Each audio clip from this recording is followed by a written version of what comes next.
சிவசொந்தங்கள் அனைவருக்கும் வணக்கம். எம்பெருமான் சிவனின் ஆசிகள் அனைவருக்கும் கிடைக்கட்டும். செய்யும் தொழிலே தெய்வம். ஒவ்வொருவரின் கர்ம வினைகளுக்கேற்ப அவர் செய்யும் தொழிலும் முன்னரே தீர்மானிக்கப்பட்ட ஒன்றுதான். சிலருக்கு மனதிற்கு பிடித்த வேலை அமைந்து விடுகிறது. மனதிற்கு பிடிக்கவில்லை என்றாலும் குடும்பங்களைக் காக்க கிடைத்த வேலைகளைச் செய்யும் அனைத்து ஆண்களும் தெய்வத்திற்கு சமமானவர்களே. இராணுவ வீரர்கள், வாகன ஓட்டுநர்கள், மின்சாரத்துறை ஊழியர்கள், தீயணைக்கும் பணியாளர்கள் மற்றும் உயிருக்கு ஆபத்தான பல பணிகளைச் செய்யும் ஆண்களின் மனைவி அல்லது தாய்மார்களுக்கான பதிவு இது. உயிருக்கு ஆபத்தான பணிகளைச் செய்யும் ஆண்களின் மனைவிமார்கள். ஒவ்வொரு தமிழ் மாதமும் முதல் வெள்ளிக்கிழமை மட்டும் இங்கே சொல்லப்படும் தெய்வ வழிபாட்டினை பக்தியுடன் நம்பிக்கையோடு செய்து வந்தால் தீர்க்க சுமங்கலி யோகம் உண்டாகும்.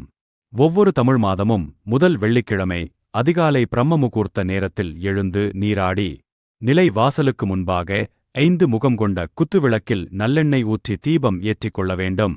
இந்த தீபத்திற்கு பிரபஞ்ச தீபம் என்று பெயர். நேர்மறை சக்திகளை வீட்டினுள் ஈர்க்கும் வல்லமை இதற்கு உண்டு.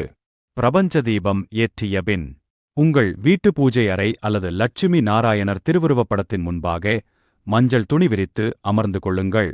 உங்கள் குலதெய்வத்தை மனதார வேண்டிக் கொண்டு ஓம் நமோ லட்சுமி நாராயணாய நமஹ இந்த திருமந்திரத்தை 108 முறை உச்சரித்து பெருமாளையும் லட்சுமி அன்னையையும் பிரார்த்தனை செய்தால் கேட்கும் வரங்கள் கிடைக்கும். தூய நம்பிக்கையோடு இந்த வழிபாட்டினை செய்து வந்தால் கணவருக்கு ஏற்படும் ஆபத்துக்கள் விலகி தீர்க்க சுமங்கலி யோகம் உண்டாகும். அனைத்து வெள்ளிக்கிழமைகளும் இந்த வழிபாட்டினை செய்து வந்தால் மிகவும் சிறப்பு. முடியாதவர்கள் ஒவ்வொரு தமிழ் மாதமும் முதல் வெள்ளிக்கிழமை மட்டும் செய்து வருவது உத்தமம். ஒருவேளை முதல் வெள்ளிக்கிழமை மாதவிடாய் ஏற்பட்டால் 3வது வெள்ளிக்கிழமை செய்யலாம்.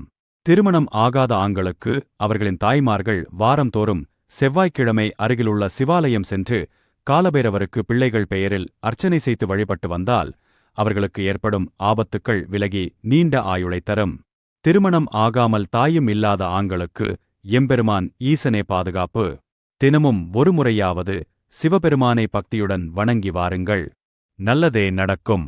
அன்பு சிவசொந்தங்களே, இந்த வீடியோ உங்களுக்கு பிடித்திருந்தால் சிவவாக்கு சேனலை சப்ஸ்கிரைப் செய்ய மறக்காதீர்கள்.